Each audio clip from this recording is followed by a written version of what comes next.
Bismillahirrahmanirrahim. Alhamdulillahirrahmanirrahim. Allahumma sholli ala Sayyidina Muhammad wa ala alihi wa sahbihi ajma'in. Rabbi shrah li sadri wa yassir li amri wahlul 'uqdatam min lisani yafqahu qawli. Allahumma inni as'aluka ilman nafi'an wa rizqan thayyiban wa amalan mutaqabbal. Assalamualaikum warahmatullahi wabarakatuh. Sahabat Inhar yang dirahmati Allah, orang Islam sering berdoa untuk dirinya supaya ilmu yang dia dapat bermanfaat. Misalnya dengan membaca doa, Allahumma inni as'aluka ilman nafi'an. Ya Allah, sungguhnya aku mohon kepadamu ilmu yang bermanfaat. Atau dalam pergaulan sehari-hari, orang Islam kadang mendoakan saudaranya atau temannya sesama muslim supaya ilmu yang didapat saudara atau temannya itu bermanfaat. Misalnya dengan mengatakan, semoga ilmunya bermanfaat ya. Nah, sahabat Inhar, apa sih sebenarnya ilmu yang bermanfaat itu? Ulama mengatakan ilmu yang bermanfaat adalah ilmu yang membuat orang selalu berharap kepada Allah Subhanahu wa Ta'ala. Tentu bukan tanpa dasar kalau ulama mengatakan begitu. Dasarnya apa? Menurut ulama, Allah mengatakan bahwa agama ini bagi yang selalu punya harapan. Ulama juga menceritakan bahwa Sayyidina Umar radhiyallahu anhu pernah ditanya, ibadah yang paling baik itu bagaimana? Jawaban Sayyidina Umar, ibadah paling baik itu selalu menunggu harapan, menunggu suatu saat ada kebaikan, ada hari yang lebih baik. Maka berdasarkan itu, ulama berpendapat ilmu yang bermanfaat adalah ilmu yang selalu memberi kita harapan. Tentunya harapan kepada Allah. Sahabat Inhar yang dirahmati Allah, mengapa manusia harus selalu punya harapan kepada Allah? Ulama mengatakan begini, dalam ilmu nahwu kata ulama, manusia itu berstatus seperti isim fa'il, yaitu statusnya sedang. Misalnya, sholihun diartikan orang yang sedang soleh.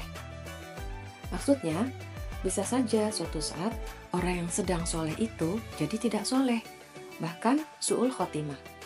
Karena itu, orang yang soleh tetap disuruh berdoa, berharap kepada Allah agar tetap dalam agama Allah. Doanya, ya muqallibal qulub, tsabbit qalbi ala dinik. Wahai Allah yang membolak-balikan hati, tetapkanlah hatiku dalam agamamu. Nah, sebaliknya, misalnya, fasikun diartikan sebagai orang yang sedang fasik atau sedang maksiat. Bisa saja suatu saat orang yang sedang fasik itu jadi baik, bahkan husnul khotimah.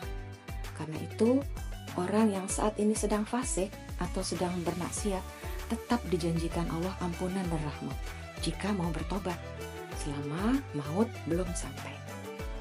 Nah, karena status manusia bisa ditakdirkan berubah oleh Allah, itulah manusia harus selalu punya harapan kepada Allah agar selamat dan dapat ridho Allah di dunia dan di akhirat.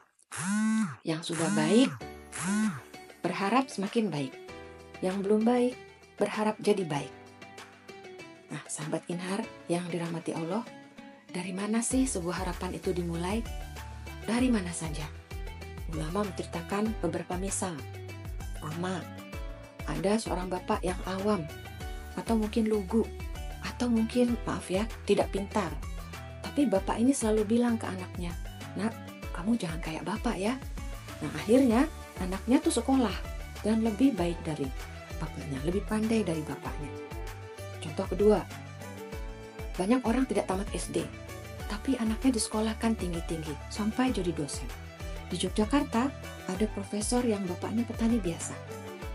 Contoh ketiga, di Indonesia banyak orang buta huruf Al-Quran, Tapi mereka memutuskan memasukkan anak cucunya ke pesantren. Lalu anak cucunya ini jadi hafal Al-Quran. Contoh keempat, ada orang yang mungkin kerjanya maaf ya, misalnya maling atau copet atau penjahat sampai di penjara. Tapi orang ini menasihati anaknya, sudah nak, bapak aja yang mengalami di penjara, kamu jangan sampai mengalami nasib kayak bapak. Nah, dari harapan seorang bapak yang terpidana ini, bapak yang terpenjara, yang masuk penjara ini, kemudian lahirlah anak-anak yang soleh. Contoh kelima, saat negeri kita dijajah Belanda, itu para pejuang, para ulama, para kiai terus mendidik masyarakat agar mau melawan penjajah, mau merdeka. Saat itu mendidik masyarakat sangat tidak gampang karena cara berpikir masyarakat Indonesia saat itu masih terbelakang. Saking terbelakangnya, masyarakat memanggil penjajah dengan sebutan tuan. Nah, tidak mudah mengajak masyarakat Indonesia saat itu yang menganggap penjajah sebagai tuan, apalagi untuk berjuang dan melawan penjajahnya. Tetapi toh para pejuang, para kiai, para ulama tidak putus harapan. Mereka terus mendidik masyarakat sampai akhirnya masyarakat kita sadar mau melawan penjajah dan akhirnya diberi kemerdekaan oleh Allah. Contoh keenam, ketika ada orang-orang kafir Mekah yang sangat sadis kepada Rasulullah SAW, malaikat gunung itu sampai tidak tega. Lalu malaikat itu bilang ke Rasulullah, ya Rasulullah, saya hari ini diutus Allah untuk menghancurkan orang-orang Mekah yang mengusir engkau, yang menyakiti engkau. Tapi apa kata Rasulullah SAW? Jangan, mungkin bapaknya kafir, tapi saya berharap nanti anak-anaknya jadi mukmin. Jadi untuk orang kafir pun nanti tidak putus harapan. Dan betul, Abu Lahab kemudian punya anak perempuan namanya Durrah. Dia mukminah solehah, bahkan ikut hijrah ke Madinah. Abu Jahal punya anak namanya Ikrimah yang kemudian masuk Islam dan mati syahid dalam salah satu peperangan. Nah, dari sekian banyak contoh di atas bisa disimpulkan bahwa ilmu bermanfaat itu dimulai dari cara berpikir yang selalu punya harapan. Sahabat Inhar yang dirahmati Allah, cara berpikir selalu punya harapan itu gimana ya? Begini menurut ulama, cara berpikir orang yang selalu punya harapan itu mengikuti kaidah atau aturan ilmu yang membedakan antara kondisi permanen atau kondisi yang sudah menetap dengan kondisi sedang dalam yang suatu saat bisa berubah. Cara berpikir orang yang selalu punya harapan itu tidak mengikuti pikiran atau khayalan dia sendiri. Contohnya begini. Kenapa Nabi Adam alaihissalam dibimbing Allah bertobat, tapi iblis tidak? Padahal Nabi Adam alaihissalam dan iblis sama-sama melanggar perintah Allah. Nah, kaidah atau aturan ilmu membedakan kondisi Nabi Adam dan kondisi iblis. Iblis tidak menyesal ketika melanggar perintah Allah yang pertama, yaitu perintah untuk hormat kepada Nabi Adam. Bukannya menyesal, iblis malah bersumpah di hadapan Allah bahwa dia akan menyesatkan Adam dan keturunannya sampai kiamat. Lebih parah lagi, sumpah itu dilaksanakan. Maka kaidah atau aturan ilmu menyebut iblis itu salahnya permanen, salahnya menetap. Nah, dalam kesempatan lain, ulama menceritakan bahwa di zaman Nabi Musa alaihissalam, iblis itu sempat menyesal dan ingin taubat. Lalu iblis minta tolong pada Nabi Musa agar menyampaikan kepada Allah bahwa iblis ingin taubat. Nah, oleh Nabi Musa disampaikan. Lalu Allah bilang gini pada Nabi Musa, boleh saja kalau iblis mau taubat, tapi ada syaratnya. Hormat dulu di depan makam Nabi Adam alaihissalam. Nah, apa jawab iblis?